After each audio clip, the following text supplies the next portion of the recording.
Saudara, 3 tersangka kasus jasa Joko Widodo hadiri sidang perdana di Mahkamah Konstitusi untuk menguji pasal-pasal yang membuat mereka menjadi tersangka. Ada 6 pasal yang mereka uji ke Mahkamah Konstitusi.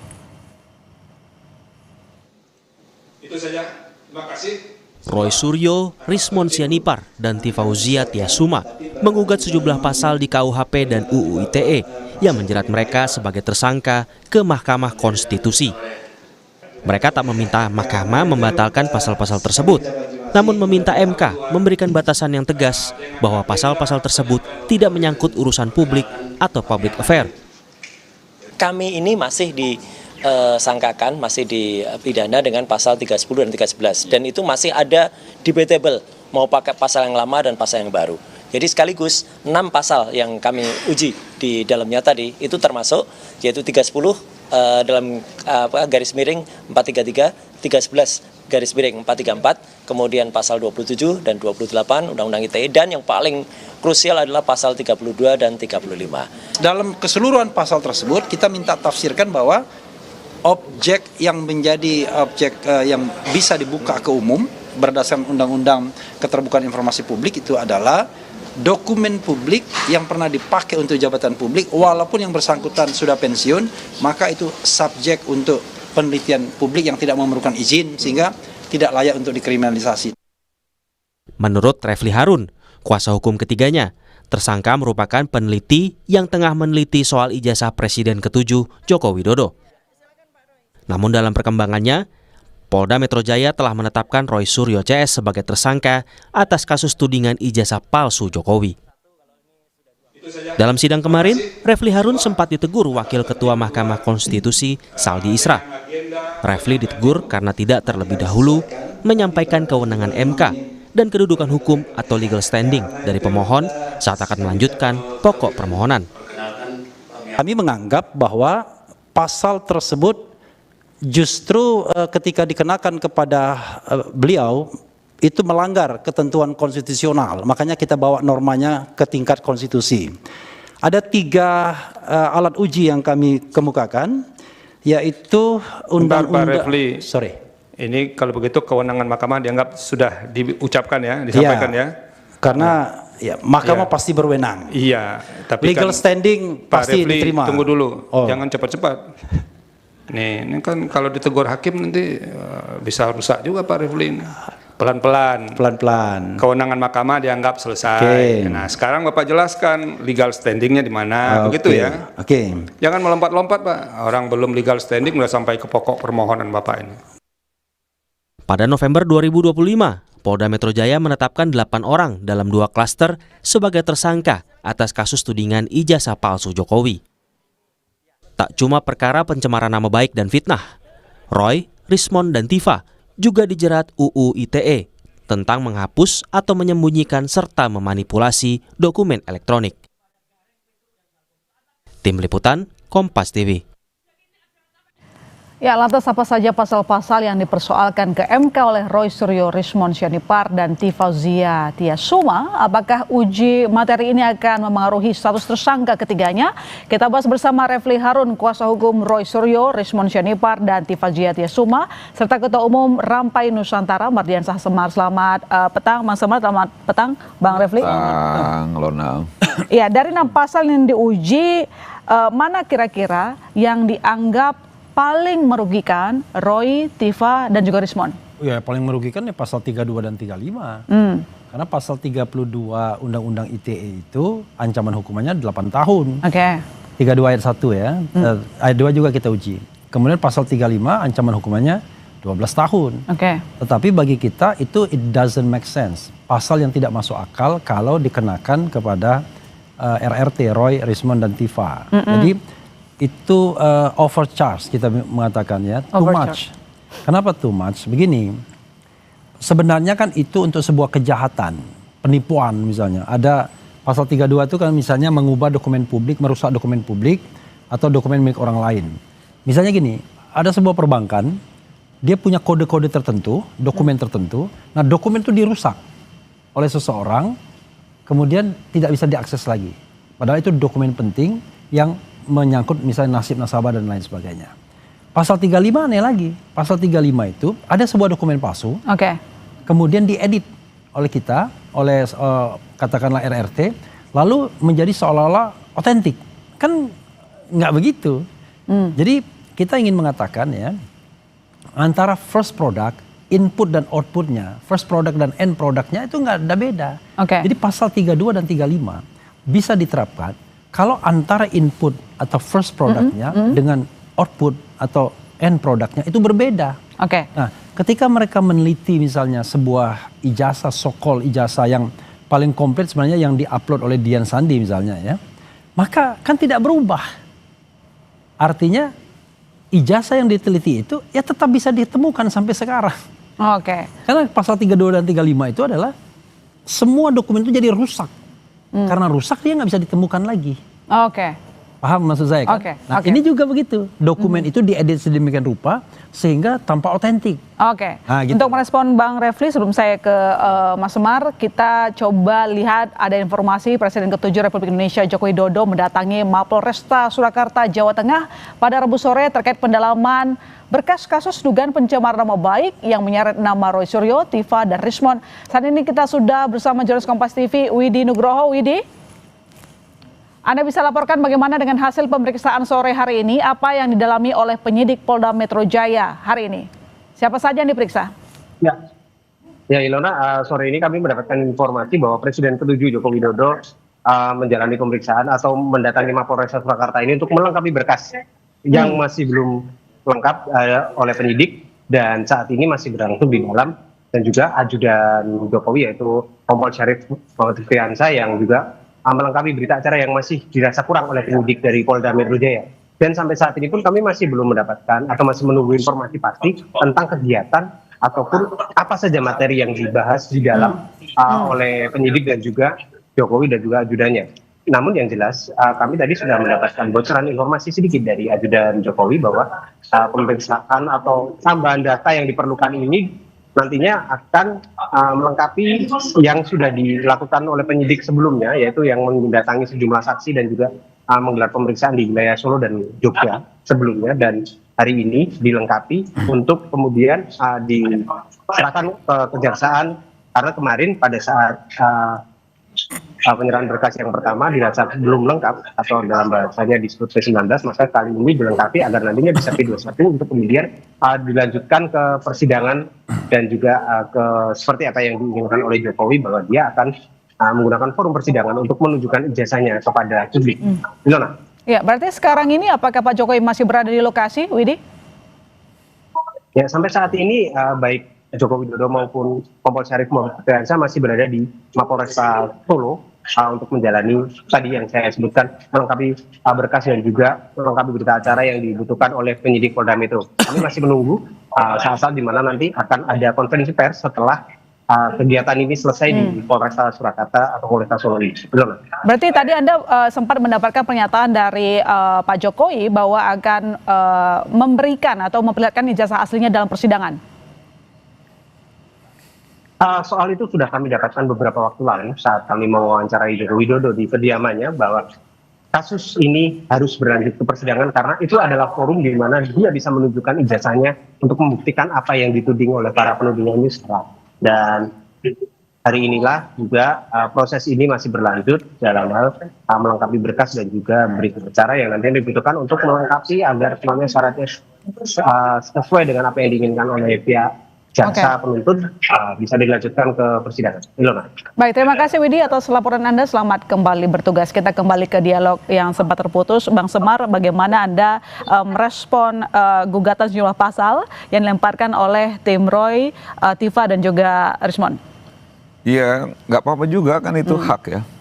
Hak warga negara ketika merasa dirugikan atas pasal-pasal yang dikenakan, pasal-pasal yang berlakukan. Dan ini upaya Bang Refli Harun dan kawan-kawan, terutama kliennya ya, untuk coba menguji pasal-pasal itu. Karena kliennya kan sekarang sudah dijadikan tersangka. Nah, saya memang tidak mau terlalu jauh masuk ke domainnya soal Mahkamah Konstitusi.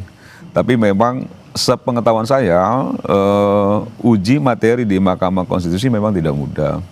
Dalam arti bahwa kalau kita ikuti perkembangan kemarin ya, itu ada beberapa pilihan yang diberikan oleh hakim terhadap pengajuan yang dilakukan oleh Bang Refli dan kawan-kawan. Misal bahwa kalau tetap itu diteruskan dengan pengajuan yang sekarang, menurut hakim Prof. Saldi Isra kan ya mudah sekali dia karena ini masih kabur gitu ya, dianggap kabur. Atau misalnya dilengkapi sesuai dengan nasihat-nasihat para hakim. Kalau dirasa berat, diusulkan juga, disarankan juga untuk dicabut dulu laporannya baru diajukan kembali karena butuh waktu. Atau dilengkapi dengan waktu yang 14 hari. Nah, waktu 14 hari ini juga saya melihat bahwa memang nggak mudah untuk melengkapi yang kita tahu dalam proses sidang di MK itu kan ya sangat perfecto ya soal redaksinya dan lain sebagainya. Tapi bahwa kita menghargai hak itu digunakan nggak ada soal. Bahwa memang nanti hasilnya kita lihat, yang paling kita inginkan itu sebenarnya semua proses atau hak yang dimiliki silakan dilakukan, tapi jangan pernah memaksakan suatu kehendak dengan apa yang diinginkan diri sendiri. Jadi kalau sudah diputuskan MK, diputuskan instansi-instansi pemerintah yang lain, ya mau tidak mau kita ikuti sebagai bagian dari warga negara. Jadi menurut Anda kenapa sekarang baru digugat pasal-pasal tersebut? Nanti dijawab Bang Semar, kami segera kembali saudara, tetap di Sapa Indonesia Malam.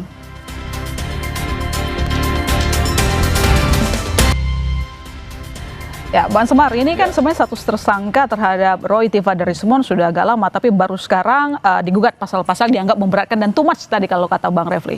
Ya nggak apa-apa kan sesuai kebutuhan. Jadi mungkin Bang Refli merasa sekarang ini memang membutuhkan bahwa itu diuji agar tidak merugikan kliennya. Ya lakukan saja gitu. Jadi kan begini, semua orang yang menguji ke MK pasti sesuai dengan kebutuhan, sesuai dengan momentum, sesuai dengan peristiwanya. Nah peristiwanya atau momentumnya baru dilakukan sekarang, itu haknya Bang Refli dan kawan-kawan. Kan juga ada hak lain yang nggak digunakan, misalnya hak rapid misalnya, itu kan juga nggak digunakan dan itu haknya juga tim kuasa hukumnya Roy Suryo dan kawan-kawan untuk menggunakan atau tidak hak hukumnya. Nah sekarang kita melihat bahwa ini akhirnya diuji di MK.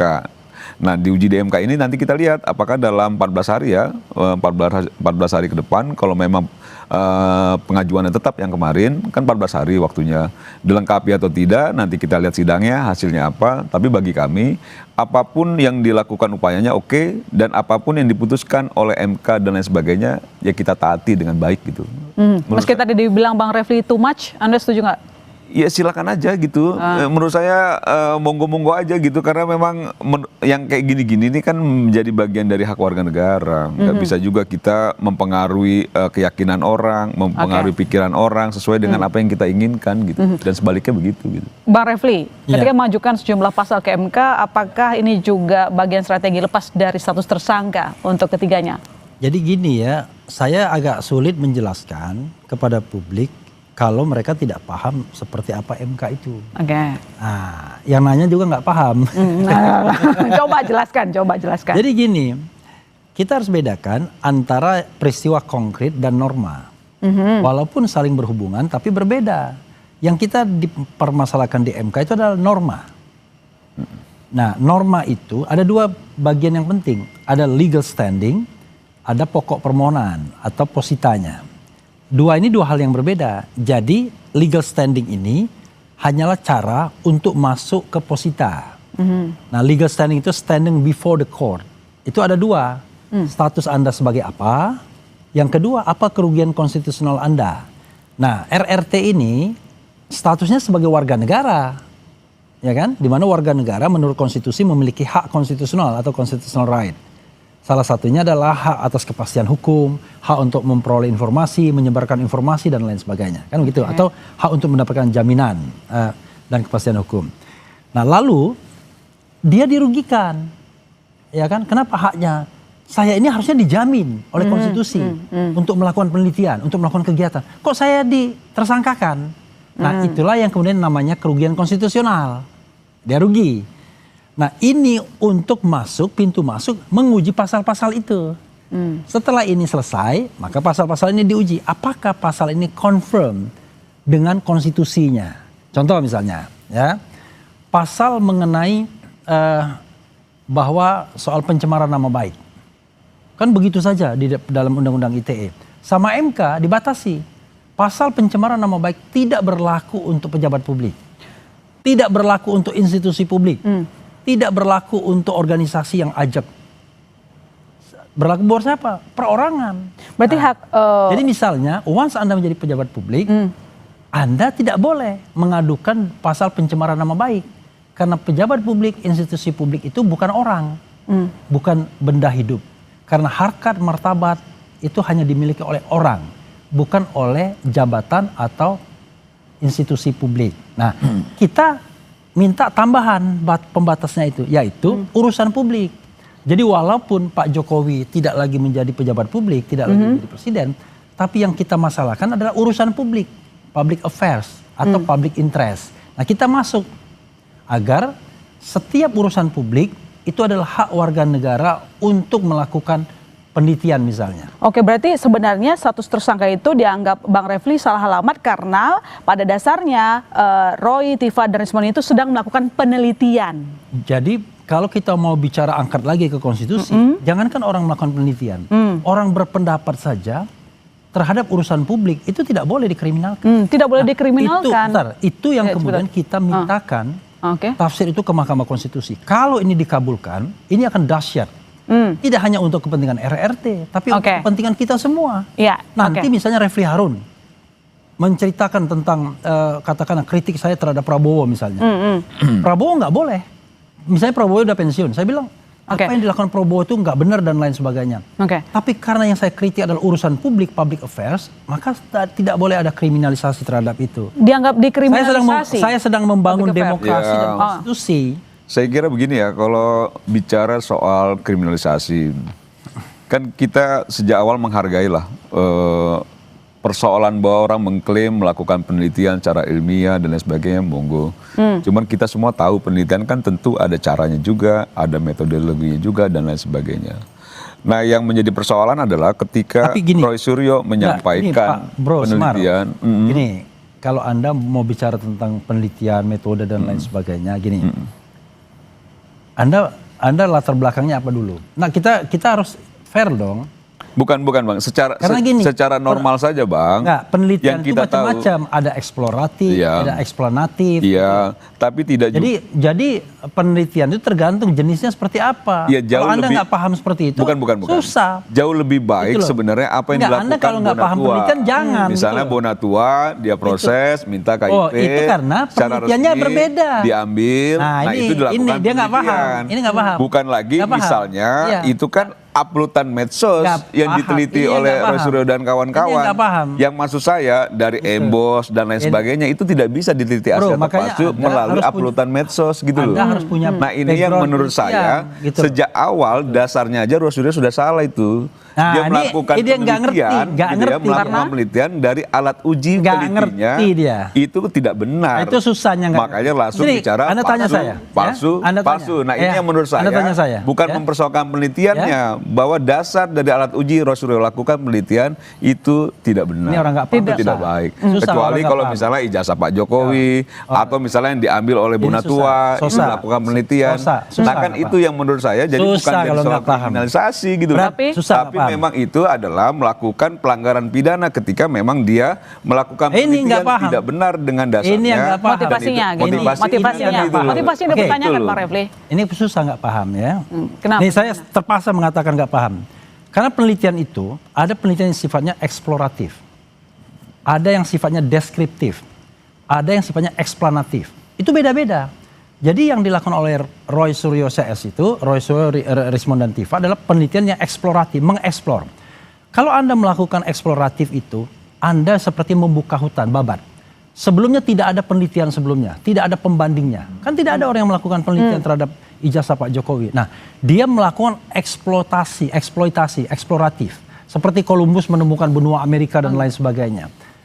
Karena itulah, yang bahan-bahan yang ada, itulah yang diteliti. Nah, bahan yang ada itu apa? 1, dokumen yang diupload Dian Sandi. 2, dokumen yang pernah ditunjukkan oleh Sigit Sunarta, dekan. Dokumen yang pernah ditampilkan di screen besar karena waktu itu ada reuni. Dokumen yang ditampilkan Dirti Pidum, Brigjen Johandani, yang ada garis ujungnya. Nah, terakhir, dokumen itu dikonfirm oleh dokumen KPU, ternyata sama. antara dokumen yang diteliti Rosario dengan dokumen salinan yang diserahkan kepada KPU untuk menyalon presiden dan wakil presiden sama. Kan salinan, Bang. Saya coba diperjelas sedikit. Ini tuh kan salinan. Dalam kita melakukan penelitian, biasanya kan harus ada subjek penelitian yang jelas begitu. Dan ini kan salinan. Nah, asli udah pernah diteliti aslinya. Sekarang saya tanya, ya. Yang aslinya mana? Nah itu aslinya di mana? Kemudian penelitiannya pakai apa? Ini penelitiannya punya asumsi bahwa ijazahnya tidak asli. Lalu tiba-tiba yang diklaim sebagai ijazah asli itu baru muncul pada tanggal 15 Desember 2025 di Polda Metro Jaya ketika gelar perkara khusus. Dan itu udah dijadikan objek penelitian yang baru keluar itu. Dijadikan nggak? Ini bingung saya. Enggak, maksudnya kan soalnya aku begini bro, Anda paham tadi. Ya? Jangan nggak paham juga.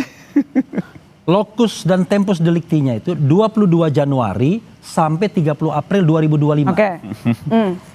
Itu yang dipermasalahkan, yang kemudian dikriminalkan. Kalau Anda cerita tentang dokumen yang baru keluar 15 Desember 2025 yang diklaim sebagai asli, diklaim ya. Kita mengatakan 99,9 itu palsu. Tidak melalui klarifikasi dan lain sebagainya.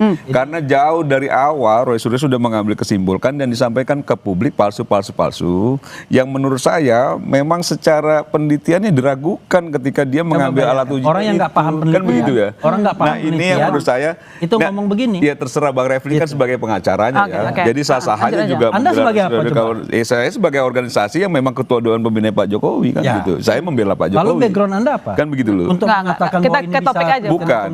Karena orang awam ini nggak kredibel soalnya. Bahwa orang dari asal uploadan itu nggak jelas. Harusnya memang Pak ijazah Pak Jokowi dilakukan komparasi dan sebagainya.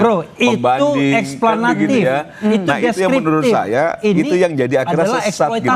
Nah ini tapi Bang Refli kemarin kan hakim minta perbaikan permohonan. Apalagi yang kurang katanya? Oke, ya kalau ini saya jelaskan lagi nih. Kalau nggak paham susah.